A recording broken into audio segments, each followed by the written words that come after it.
ஒரு மிக சக்தி வாய்ந்த ஒரு இயக்கம். அதுலயும் அந்த தொழிற்சங்கத்தை பண்றதுல ஒரு கெத்து இருக்கிறது எப்ப இருக்கும்னா எதிர்கட்சியா இருக்கும்போது தான் இருக்கும். ஏன்னா ஆளுங்கட்சியா இருக்கும்போது கண்ணா பின்னாடி கோரிக்கை எல்லாம் வைப்பாங்க. நாம கொஞ்சம் சொரிஞ்சி தலைகள் சொரிஞ்சி இருந்து நாம கொஞ்சம் மழுப்பி கிழிப்பி போனோம். ஆனா இப்போ நாம தொழிலாளர்களுக்காக தைரியமா அடிக்கலாம், ஏகப்பட்ட போராட்டங்களை பண்ணலாம், சிறப்பான முறையில் பணியாற்றலாம். ஆனால் இவங்க சொன்ன மாதிரி ஏற்கனவே இருந்த தொழிற்சங்க தலைவர்களை பத்தி தான் எனக்கு நல்லா தெரியும். இங்க நம்ம அப்ப எங்க மாவட்டத்தில் தொழிற்சங்கத்தினுடைய செயலாளராக அற்புதம் வந்தார். அவர் என்ன சொல்லுவார், சின்னசாமியை போய் பார்க்கணும்னாலே 20,000 பணம் கட்டினாதான் அப்பாயின்மெண்ட். எவ்வளவு 20,000 பணம் கட்டினாதான் அப்பாயின்மெண்ட். நீ ஏன்னா கொடுக்குற, நீ தொழிற்சங்கம் இல்லையா? நான் போனாலும் கொடுத்தாதான். அந்த மாதிரி கமலக்கண்ணன் சொல்ற மாதிரி அவர் தொழிற்சங்கவாதி கிடையாது. அவரு அமைப்பு சாரா ஓட்டுநர் சங்கத்தினுடைய செயலாளர் தான் கொண்டாந்தாங்க. அப்ப அம்மா புதுசா அமைப்பு சாரா ஓட்டுநர் சங்கம் ஆரம்பிச்சாங்க, அது கொண்டாந்தாங்க. அவர் சொல்ற மாதிரி ஓபிஎஸ் முடிச்சு அவர் சந்தில உள்ள நுழைஞ்சிட்டார். என்ன அவர் தொழிற்சங்கத்தை பத்தி தெரிஞ்சாதானே அவர் வாயை கொடுக்கலாம், வந்து பேசுவாரு போவாரு. நான் வந்தாரு பார்த்தா வந்து அவர் பேசிட்டு. ஆனால் அதுக்கு முன்னாடி இந்த மாதிரி தான் தொழிற்சங்கத்தினுடைய சாபக்கட்டு அது மாதிரி ஆயிடுச்சு. ஆனால் தொழிற்சங்கம் என்பது ஒரு எங்களுடைய புரட்சி தமிழர் ஐயா அவர்களுக்கு நான் இதன் மூலமாக ஒரு வேண்டுகோளை வைக்கிறேன். தொழிற்சங்கத்தினுடைய நிர்வாகிகளை நியமிக்கின்ற பொறுப்பு தொழிற்சங்க நிர்வாகிகளிடம் மட்டுமே இருக்க வேண்டும் என்பது என்னுடைய கோரிக்கை. ஏன்னா இங்க மாவட்ட செயலாளர்கிட்ட வந்து நீங்க ஒரு லிஸ்ட் வாங்கிட்டு நாங்க எங்களுக்கு வேண்டிய ஆளை போட்டுட்டு அவங்கள வச்சு நீங்க எப்படி வேலை வாங்க முடியும்? வேலை வாங்குறது ஒரு ஆளு, பொறுப்பு போடுறது ஒரு ஆளு. இதுதான் இந்த தொழிற்சங்க வீழ்ச்சிக்கு எனக்கு தெரிஞ்ச காரணம். நான் தயவு செஞ்சு யாரையும் குறை சொல்லல, என்ன மன்னிச்சுங்க, நான் தவறா பேசியிருந்தேன். எனக்கு தொழிற்சங்கம் வளமா இருக்கணும், வலிமையா இருக்கணும். தொழிற்சங்கத்தால அனைத்து என்ன ஆட்சி அமையணும். அதுக்காக நான் சொல்றேன், உண்மையாலுமே மாவட்ட செயலாளர்களுடைய பரிந்துரைகள் எல்லாம் இல்லாமல் தொழிற்சங்க நிர்வாகிகளிடமே தொழிற்சங்க நிர்வாகிகளை நியமிப்பதை தயவு செய்து ஐயா அவர்கள் ஒப்படைத்து விட்டு அந்த தொழிற்சங்க நிர்வாகிகளிடமே நாம கேட்கணும். தொழிற்சங்கத்தில் பிரச்சனை நீங்க தான் பொறுப்பு, நீங்க தான் நியமிக்கிறீங்க, நீங்க தான் அவங்களை வழி நடத்துறீங்க, நீங்க தான் இந்த தொழிற்சங்க தொழிலாளர்லாம் என்ன குறை சொன்னாலும் பொறுப்பு நம்ம இவங்க நிர்வாகிகிட்ட கேட்டுக்கணும். எனக்கு தெரிஞ்சு புரட்சி தமிழர் ஐயா அவர்கள் அருமையான ஒரு அப்பல் கற்ற அருமையான நிர்வாகிகளை இப்போது நியமித்திருக்கின்றார். எனக்கு உண்மையாலுமே மனதிலே நம்பிக்கை வந்திருக்கிறது, தைரியம் வந்திருக்கிறது. அண்ணா தொழிற்சங்க பேரவை சிறப்பான முறையிலே வளரப்போகுது. முதலாவது இடத்தை நாம் பிடிக்க போகின்றோம். போராட்டங்களை நிறைய நடத்த போறோம். அண்ணா தொழிற்சங்க பேரவை விழுப்புரம் மாவட்டம் சார்பிலே எந்த போராட்டங்களை எல்லாம் அறிவிக்கின்றதோ சத்தியமாக அதை நானும் என்னுடைய கழக தோழர்களும் கலந்து கொண்டு உங்களுக்கு போராக தோல் என்று தொழிலாளர்களுடைய கோரிக்கைகளை எல்லாம் நிறைவேற்றும் வரை நாங்கள் போராடுவோம். சொல்ற மாதிரிதான் ஒரு தொழிற்சங்க நிர்வாகி சின்ன பிரச்சனையா அவன் போராடிகளே குழுலையா போட போராட்டம் எதுவோ தொழிற்சங்கத்தினுடைய நிர்வாகி என்ன போராட்டம் போட்டுட்டே இருக்க. நாம 365 நாளும் லீவு நாள் போவோம், எல்லாம் போராட்டம் பண்ணிட்டே இருப்போம். தொழிற்சங்கம் நம்ம பண்ணோம்னா எல்லா தொழிற்சங்கத்திலும் ஆளுங்கட்சி எதிர்கட்சியெல்லாம் கிடையாது. தொழில் சங்கத்திலாம் சும்மா ஒரு 4 பேரு இப்ப நம்ம கட்சியில இருந்து பொறுக்கி தர போனா பாரு, ஏதோ இது கிடைக்குதுன்னு அந்த மாதிரி ஏதோ ஒரு 4 பேர் அந்த வண்டி வேணும் இந்த வண்டி வேணும் சம்பாதிக்க போவாங்க. மீதி தொழிலாளர்கள் எல்லாமே தொழிலாளருக்கு எந்த சங்கம் பாதுகாப்பு கொடுக்குதோ அங்கதான் வந்து சேருவோம். அதுல அதிமுக தொழிற்சங்கம் வலிமையான தொழிற்சங்கமா இருக்கும். அதனால இந்த எதிர்கட்சி இதெல்லாம் விடாதீங்க. இப்பதான் நம்ம தொழிற்சங்கத்தை வளர்க்கறதுக்கான நேரம். ஆளுங்கட்சிக்கு ஆதாயத்தை எதிர்பார்த்து போவோம். ஆனா எதிர்கட்சியா இருக்கிற நேரத்தில் தொழிற்சங்கத்தை நம்ம சிறப்பான முறையில் வரவேற்கலாம். அதே மாதிரி நான் சொல்றேன், இப்ப என்னன்னா எல்லாரும் பேசும்போது சொல்றாங்க கமலக்கண்ணன் போயிட்டாரு, அவர் போயிட்டாரு, கட்சியில இருந்து நிறைய அமைச்சர்கள் எம்எல்ஏ எல்லாம் போயிட்டாங்க. நமக்கு இது சோதனை காலம். இது சோதனை காலம் கிடையாது. இது வந்து என்னன்னா வசந்த காலம். நம்மள புடிச்ச பிடி பீடைகள்லாம் அகலுது. சத்தியமா சொல்லுங்க, மனசாட்சியத்தோடு சொல்லுங்க. ஏற்கனவே இருக்கிற மாதிரி கட்சி இருக்குதா? இப்ப தெளிவா கட்சி இருக்குதா? வளர்ச்சியா இருக்குதா? கம்பீரமா இருக்குதா? இல்லையா? பத்திரிகைக்காரங்களா குழப்பலாம். இப்ப கமலகண்டம் போனதால, இந்த வசூல் மன்னம் போனதால இப்போ ஒரு நல்ல தலைவர் கிடைச்சாங்களா உங்களுக்கு? இப்போ உங்க தொழிற்சங்கம் வளர போதா?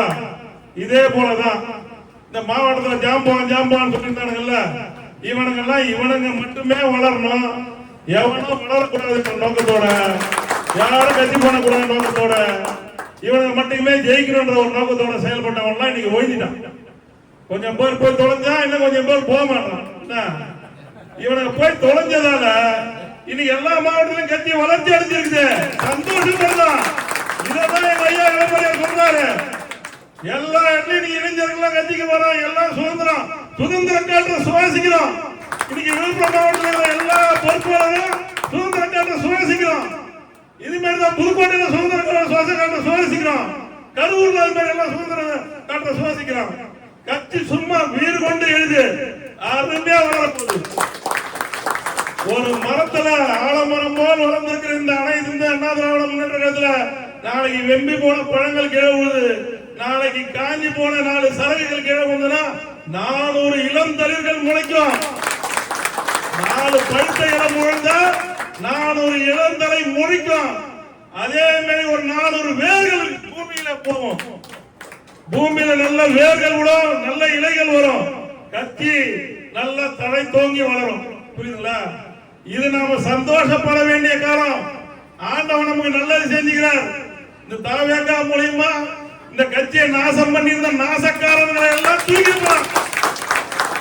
நம்ம கட்சியில இருந்து வெளியேற்றப்பட வேண்டிய குப்பைகள் கிருமிகளை எல்லாம் இன்றைக்கு தாவேகால் அழிந்து போறான். அவனுக்கு தான் கேடு கட்டணும். நமக்கு வசந்த காலம். நம்ம கிட்ட இருந்த கிருமிகள் அழுக்கு எல்லாம் அகற்ற வேண்டியவை எல்லாம் அவன் விலை கொடுத்து வாங்கிட்டு போறான், காசு கொடுத்து சூடிய வச்சுக்கிறான். நமக்கு நல்லது செய்யறான். சந்தோஷப்பட வேண்டிய நேரம். எல்லா இடத்துலயும் இளைஞர்கள்லாம் இன்னைக்கு கட்சியில ஏகப்பட்ட பேர் ஆர்ப்பரித்து வராங்க. இன்றைக்கு எவ்வளவு 70 காலத்துல இருந்த முதியோர்கள்லாம் இன்றைக்கு வராங்க. ஏன்? அடிமையாக இருந்த இயக்கம் இன்றைக்கு சுதந்திர காற்றை சுவாசித்துக் கொண்டிருக்கின்றது. எல்லாருக்கும் எல்லா உரிமையும் உண்டு, எல்லாருக்கும் மரியாதை உண்டு. நாம் தான் ஆளுங்கட்சி ஆக போறோம். இதை நடத்தி இன்னைக்கு ஒவ்வொரு இடத்துலயும் வரான். இவனுங்க போறவன்லாம் நானும் கண்ட பசங்க, இவனுங்க எல்லாம் திருட்டு பையன். இவன் இந்த பாஸ்கர் குட்கா ஊழல், அந்த பாஸ்கர் நிலமோசடி ஊழல். இந்த ஊழல்வாதிகள் எல்லாம் கூட்டிட்டு போய் இந்த விஜய் வந்து ஊழல் ஆட்சி எங்க நடத்துவாரு? இவங்க எல்லாம் கெஞ்சான். விஜய் கூட வந்து நாங்க உட்கார்ந்து போட்டோ எடுக்கணும் கெஞ்சான். விஜய் எடுக்க மாட்டாரு. ஏன் எடுக்க மாட்டாரு? இவன் திருட்டு பையன், இவன் ஊழல் தெரிஞ்சிருந்தான், இவன் கட்சியை காட்டி கொடுத்த துரோகி. ஒரு அருமையான அனைத்து இந்திய திராவிட முன்னேற்ற கழகத்தை காட்டி கொடுத்து துரோகி. இவன் கூட நான் எப்படி போட்டோ எடுக்கிறது? விஜய் வந்து இவன் கூட யாரு கூடயுமே போட்டோ எடுக்கிறது. முசியானந்த சொல்லிட்டாரா, எங்க தலைவர் உங்க கூட போட்டோ எடுக்க மாட்டாரு, நீங்க எல்லாம் வேற மாதிரி ஆளு, நீங்க எல்லாம் எப்படி போட்டாலும் தெரிஞ்சுதான். உறுப்பினர் கார்டு எங்க கட்சியில இருக்கிற ரசிகர்களுக்கு பச்சை கலர் கார்டு, இவங்களுக்கு எல்லாம் மஞ்சள் கலர் கார்டு. இவங்க அக்யூஸ்ட் வச்சுக்கிறாங்க. ஒரு பாடம் அவர் சொல்லிட்டாரா, விஜயபாஸ்கர் எவ்வளவு கெஞ்சி பார்த்தாரா, சொல்லிட்டாரா, ஆனா கோச்சிக்காதீங்க, எங்க தலைவர் உங்க கூட போட்டோ எடுக்க மாட்டாரு, வேணும்னா ஒரு கட் அவுட்ல பொம்மை வச்சிடலாம், தெரியாம நின்று ஒரு போட்டோ எடுத்துக்கிட்டாங்க. வேற வழி கிடையாது. இவனுக்கு போனா இனிமே ஒரு கட் அவுட் பொம்மை வச்சுதான் போட்டோ எடுக்கணும். இப்படி நம்ம கட்சியில இருந்து வெளியேற்றப்பட வேண்டிய அழுக்குகள் தான் போகுது. இதுக்கு நம்ம கவலைப்படவே தேவையில்ல. இது விஷயம் தெரியாத நிறைய நாளேடுகள் எல்லாத்திலையும் நிறைய பேர் போய்கிட்டே இருக்கிறாங்க. எடப்பாடியார் வாய் திறக்க மாட்டார், அவங்க எல்லாம் வந்து இதே குறைய சொல்லிக்கிறாங்க, திமுக கூட்டணி வைக்கிறாங்கன்னு சொல்றாங்க. நாங்க எத்தனை வாட்டி தான் அதுக்கு பேசி சொல்றது? அண்ணா திமுக தேர்தல் முடிஞ்ச உடனே 108 இடத்துல வந்து தாவேகா வந்து எம்எல்ஏ ஜெயிச்சான். அவனுக்கு அறுதி பெரும்பான்மை இல்ல. அவனுக்கு இன்னொரு 10 எம்எல்ஏ உடைய 10-11 எம்எல்ஏ உடைய தேவை. அப்ப என்ன பண்றான்? அண்ணா திமுக இருக்கிறவங்களாம் பதவி அரிப்பெடுத்தவன்லாம் பதவிக்காக ஆசைப்பட்டுக்கின்னு உடனே ஓடுறான். போய் நாங்க ஆதரவு தரோம், எங்களுக்கு மந்திரி கொடுங்கன்ட்டு இங்க இருந்து போறான். இங்க இருந்து ஒரு 7-8 முன்னாள் அமைச்சருங்க எல்லாரும் ஏமாத்தி மந்திரி பதவி வாங்கி தரேன்னு சொல்லிட்டு ஒரு 25 பேரை கூட்டு போறோம். கூட்டு போய் அங்க போய் சொல்லி நாங்க ஒரு 32 பேரை கூட்டாந்துடுறோம், கட்சியை உடைச்சிடறோம், உங்களுக்கு ஆதரவு தரோம் அப்படின்னு சொல்லிட்டு போறோம். அவனுடைய நோக்கம் என்ன? அப்ப தமிழ்நாடு என்ன காரியம் செஞ்சது? பதவி வெறி பிடிச்சு போறான். பதவி வெறி பிடிச்சு போறான். அனைத்து இந்திய அண்ணா திராவிட முன்னேற்ற கழகத்துடைய பொதுச் செயலாளர் கொரோனாவுடைய வார்த்தையை எதிர்த்து அவன் தாவேக்காவுக்கு ஓட்டு செலுத்துறான். ஓட்டு செலுத்துறது தப்புன்னு அவன் மேல நம்ம நடவடிக்கை எடுக்கிறோம். அவன் மேல கட்சி தாவல் நடவடிக்கை எடுக்கிறோம். அவனுடைய பதவி பறிக்கணும்னு சொல்றோம். அவன் திரும்பி எம்எல்ஏ நிக்க கூடாது என்று நாம மனு கொடுக்கிறோம். என்ன அங்க தாவேக்காலே அவனை ஏமாத்தினான், அவனுக்கு மந்திரி கொடுக்கலாம். நாம நடவடிக்கை எடுக்க போறோம் தெரிஞ்ச உடனே சட்ட ரீதியாக நம்ம மேல நியாயம் இருக்குது, நம்மளுடைய நடவடிக்கை அவன் மேல பாயம் தெரிஞ்ச உடனே எல்லாம் உடைய வந்து மன்னிப்பு கடிதம் கொடுக்கலாம். எடப்பாடியார்ட்ட வந்து மன்னிப்பு கடிதம் கொடுக்கலாம். எடப்பாடியார் தாய் இல்லத்தோடு அதை ஏத்துக்கின்னு இவர்கள் மீது எந்த நடவடிக்கையும் தேவையில்லைன்னு சொல்றார். திருப்பி வரான்.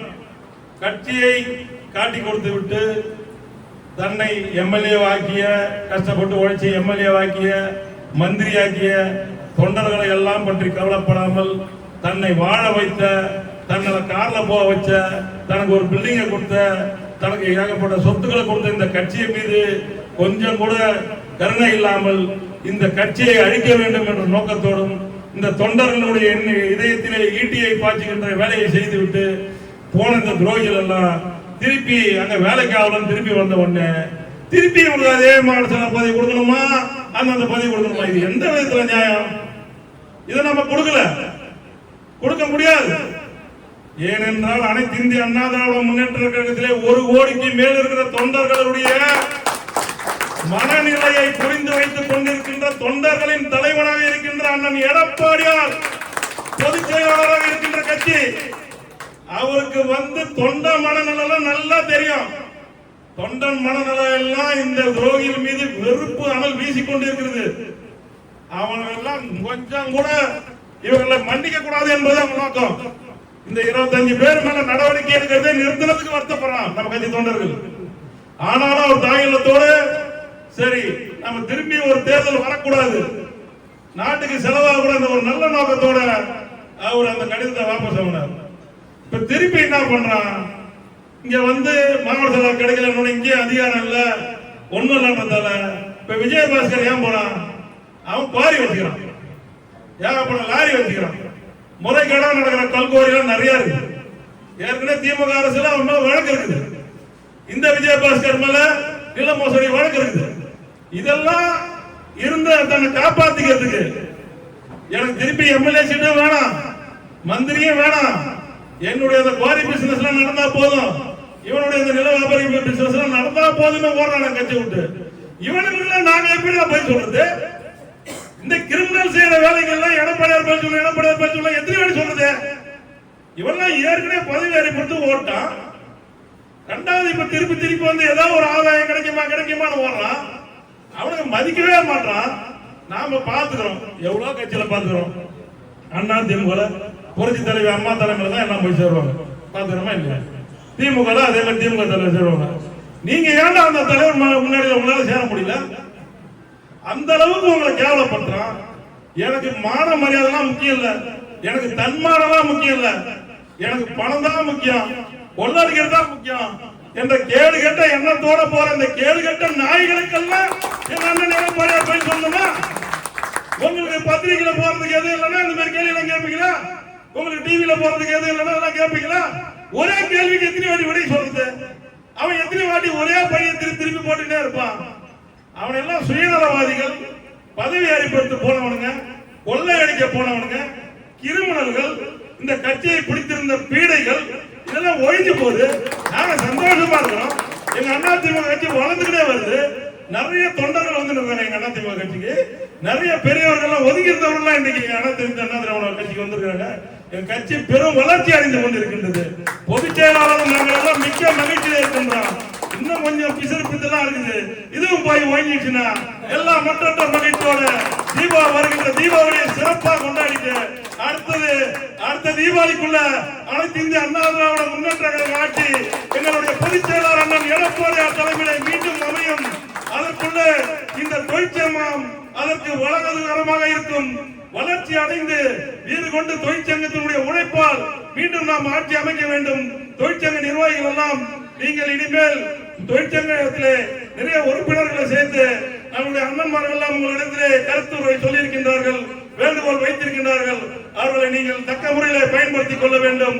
நாங்களும் அவர்களுக்கும் உங்களுக்கும் உறுதுணையாக இருப்போம் என்று கூறி வாய்ப்புக்கு நன்றி கூறி விட வேண்டிய நன்றி.